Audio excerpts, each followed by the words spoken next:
Fish, a book by Brendan Kearney. One cold, dark morning, Finn and his dog, Skip, were woken early by their alarm clock. The rest of the world was still fast asleep. Finn yawned as he got dressed and packed up his things ready to go fishing. But Skip, with his eyes barely open, stretched and went back to sleep. It was so early that the sky was still dark, and the moon and stars were brightly. "Come on, sleep ahead. The fish won't catch themselves," Finn whispered quietly to Skip as they crept through the empty streets towards the sea. When they reached the shore, they found their small wooden boat among the giant fishing boats. Finn loaded their lunch and fishing rod into the boat, pushed it out onto the water, and hopped aboard. With the open ocean ahead of them, Finn rowed eagerly while Skip watched the seals play in the wake of little boat. Skip thought some of the seals looked sad, but he didn't know why. They pushed through the crashing waves to their favorite fishing spot.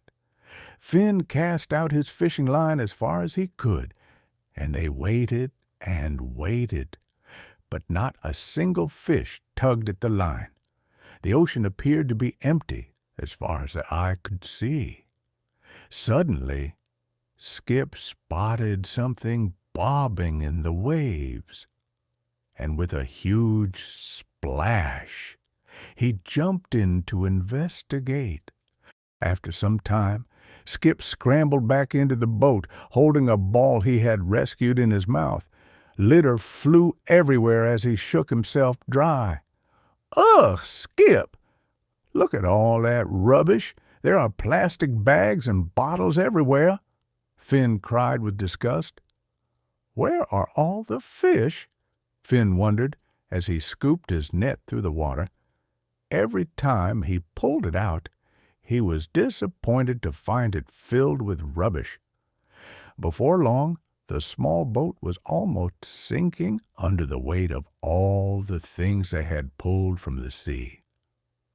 "We haven't caught a single fish all day," Finn sobbed. The sun was beginning to sink in the sky, and their tummies were rumbling loudly. "We've got no choice but to row back, old friend," said Finn, patting Skip gently on the head and starting to row slowly back to shore. "Hello!" shouted a little girl, as Finn was pushing the boat up the beach. "Can we help you with that?" "We're beach cleaner," the girl explained. "We pick up litter that has been washed ashore by the tide so that it doesn't get swept back into the sea. We can help you with your pile of rubbish. Where did you find it all?" "We scooped it out of the sea while we were trying to catch a fish for tea," Finn answered, "but we didn't see a single fish all day." "That's no surprise. Rubbish, especially plastic, in the oceans across the world is harming wildlife. Sometimes animals get trapped in it, which can cause them to suffocate. If animals eat the rubbish, it can poison them or fill up their stomachs so they don't have room for proper food. There is loads of plastic in the sea, and it doesn't get cleared up. Plastic litter, and even plastic that has been put in the bin and taken to landfill sites, can easily be carried away by wind or rain. It often ends up in rivers or drains, which can lead to the sea. Once the plastic is in the sea, it doesn't rot away. It stays there forever. It breaks down into smaller and smaller pieces of plastic called microplastics. These poison wildlife and can even get into the water that humans drink, and our food too. We need to reduce plastic in the oceans because they are home to a huge variety of wildlife. Big changes start with small steps. There are lots of things we can do to help. We can throw away or recycle our waste correctly to make sure it doesn't litter the environment.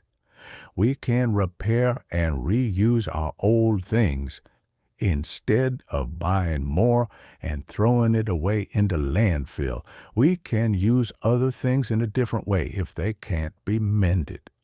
We can avoid using single-use, non-recyclable plastics, such as carrier bags, drinks cups, and water bottles. Instead, we can choose to use things that can be recycled or that break down. We can tell our friends and family to get involved and start making small changes, too. It's fun. The following day, Finn recycled everything he could. He mended everything that could be fixed, and he found other ways of using what couldn't. And he invited his friends and family to help clean up litter on the beach. Finn, Skip, and their friends continued to do what they could for the oceans and clean the beach regularly. The more they did, the cleaner their surroundings became, and wildlife began to return to the sea. Everyone felt so proud of what they were doing to protect the oceans. What will you do?